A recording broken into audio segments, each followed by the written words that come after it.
মে 2026 দীর্ঘ ১৩ বছর পরে পশ্চিমবঙ্গ সরকারের প্রধান প্রাণকেন্দ্র, প্রধান কার্যালয় ফিরে এসেছে রাইটার্স বিল্ডিংস।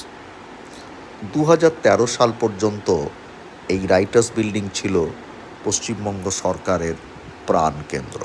এখানেই মাননীয় মুখ্যমন্ত্রীরা বসতেন। 2013 সালে তৎকালীন মুখ্যমন্ত্রী মাননীয়া মমতা বন্দ্যোপাধ্যায় তিনি পশ্চিমবঙ্গ সরকারের প্রধান কার্যালয় বা সচিবালয় নিয়ে চলে যান গঙ্গার অন্য প্রান্তে নবান্নে। দীর্ঘ 13 বছর পরে পশ্চিমবঙ্গ সরকারের প্রশাসনিক প্রাণকেন্দ্র ফিরে আসে রাইটার্স বিল্ডিংয়ে।